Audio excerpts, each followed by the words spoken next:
Hello കൂട്ടുകാരെ, ഞാനാണെങ്കിലേ ഇന്ന് സിലോപ്പി മേടിച്ചായിരുന്നേ. അപ്പോൾ ഞാനതൊന്ന് കറി വയ്ക്കുന്നത് നിങ്ങളെ കാണിക്കാമെന്ന് വിചാരിച്ച് വെട്ടിത്തച്ച് കഴുകി എടുത്തിട്ടുണ്ട് കേട്ടോ.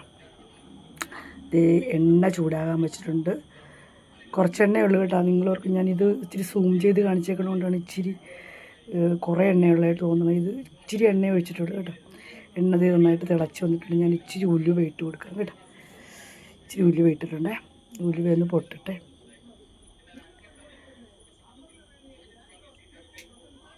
ഉലുവ ഇച്ചിരി പൊട്ടി ഏകദേശം ആയി വന്നിട്ടുണ്ട്.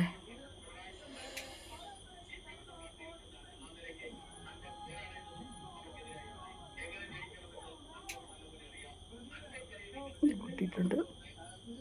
മൊത്തം പൊട്ടി തീർന്നു കേട്ടോ. ഞാൻ ഇച്ചിരി വേപ്പിലയും കൂടി ഇട്ട് കൊടുത്തിട്ടുണ്ട് കേട്ടോ. വേപ്പിലിട്ട് കൂട്ടത്തിൽ തന്നെ, വേപ്പിലയുടെ കൂട്ടത്തിൽ തന്നെ ബാക്കി ഇഞ്ചിയും പച്ചമുളക് ഇട്ടില്ല കേട്ടോ. ഇഞ്ചിയും വെളുത്തുള്ളി, ചുമന്നുള്ളി, ഇത്ര സാധനങ്ങളിട്ട് കുറച്ച് മഞ്ഞൾപ്പൊടി, ഇച്ചിരി ഉപ്പും കൂടി ഇട്ട് കൊടുത്തിട്ടുണ്ട് കേട്ടോ. ഇതൊന്ന് ചെറുതായിട്ട് മൂക്കട്ടെ. ചെറുതായിട്ട് മൂത്ത് ഞാനൊന്ന് ഇച്ചിരി നേരം ഒന്ന് ഇളക്കി കൊടുക്കാം. കുറച്ച് ഏകദേശം അപ്പം ഞാൻ പുളി വെള്ളത്തിലിട്ടിട്ടുണ്ട് കേട്ടോ. കുറച്ച് പുളി വെള്ളത്തിലേക്ക് ഇട്ട് വെച്ചിട്ടുണ്ട്. ഇത് ഏകദേശം ആയിട്ടുണ്ട്.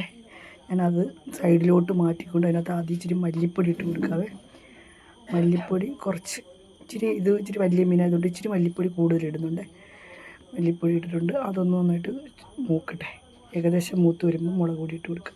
തീ കുറച്ച് വെച്ചിട്ടുണ്ട് കേട്ടോ. തീ കുറച്ച് വയ്ക്കാൻ പ്രത്യേകം ശ്രദ്ധിക്കണം കേട്ടോ. എപ്പോഴും തീ കൂടിപ്പോയാൽ ഇത് കരിഞ്ഞ് പോകും. പിന്നെ കറി കൊള്ളത്തില്ലെന്ന് പറഞ്ഞിട്ട് കാര്യമില്ല കേട്ടോ കൂട്ടുകാരെ. എല്ലാവർക്കും അറിയാം കേട്ടോ. പിന്നെ ഞാനിത് പറയുന്നതേ ഉള്ളൂ. ആരും എന്നെ കൊല്ലല്ലേ എന്ന് പറയണം കേട്ടിട്ട് കേട്ടോ. അപ്പോൾ കഴിഞ്ഞ് മുളക് പൊടിയും കൂടി ഇട്ട് കൊടുക്കാം. മുളക് പൊടി ഇട്ടിട്ടുണ്ട്. കാരണം രണ്ട് മീൻ ഉണ്ടായിരുന്നുണ്ടെങ്കിൽ ഏകദേശം ഇത്തിരി വലിപ്പമുള്ള മീനായിരുന്നേ. അപ്പോൾ അത് കാരണം കുറച്ച് മുളക് പൊടിയും മല്ലിപ്പൊടിയൊക്കെ ഇച്ചിരി കൂടുതൽ വേണം. ഞാൻ ഇതൊന്ന് നന്നായിട്ട് മൂക്കട്ടെ. മൂത്തില്ലെങ്കിൽ കറി കൊള്ളത്തില്ല കേട്ടോ. ഇച്ചിരി നന്നായിട്ട് മൂക്കട്ടെ കേട്ടോ. ഏകദേശം മൂപ്പായിട്ടുണ്ട്. മതി, ഏകദേശം ആയിട്ടുണ്ട് കേട്ടോ. തവിയുടെ പുറത്താണെങ്കിൽ ഇച്ചിരി മല്ലിപ്പൊടി ഇരിപ്പുണ്ടായിരുന്നു. ഞാൻ അതുകൂടെ ഒന്ന് ഇതിൻ്റെ കൂട്ടത്തിലാക്കി നന്നായിട്ട് മൂത്തിട്ടുണ്ട് കേട്ടോ. ഇതിനകത്തോട്ട് നമുക്കിനി പുളിവെള്ളവും കൂടെ ഒഴിച്ച് കൊടുക്കാവേ.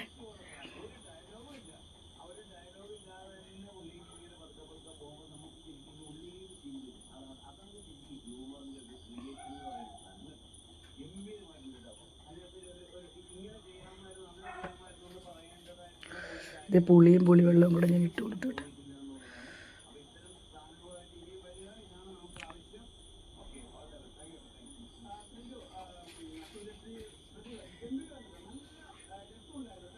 പുളിയിട്ട് കൊടുത്തിട്ടുണ്ട് കേട്ടോ. പുളിയിട്ട് വെള്ളവും കൂടി ഒഴിച്ച് ഇതിനെ ഒന്ന് തിളയ്ക്കട്ടെ കേട്ടോ. അപ്പോൾ ഞാൻ തീ കൂട്ടി വെച്ചിട്ടുണ്ടേ. വെള്ളം ആവശ്യത്തിന് എന്തോരാണെന്ന് വെച്ച് കഴിഞ്ഞാൽ അത്രയ്ക്ക് വെള്ളം ഒഴിച്ച് കൊടുക്കുക. ഇതൊന്ന് തിളയ്ക്കട്ടെ കേട്ടോ. ഇതിന് നന്നായിട്ടൊന്ന് തിളച്ച് വരുമ്പം നമുക്ക് മീൻ പെറുക്കിയിടാവേ. അപ്പം ഞാൻ ഇച്ചിരി ഉലുവാപ്പൊടിയും കൂടി കൂട്ടത്തിലിട്ട് കൊടുക്കുന്നുണ്ട് കേട്ടോ. ഉലുവ ഞാൻ വറുത്ത് പൊടിച്ച് വെച്ചിട്ടുണ്ട്. അത് ഞാനൊരു ശകലം ചേർത്ത് കൊടുക്കുന്നുണ്ട് കേട്ടോ. എന്നിട്ട് ബാക്കി തിളയ്ക്കട്ടെ. തിളച്ച് വരുന്നവർ വെയിറ്റ് ചെയ്യാം നമുക്ക്.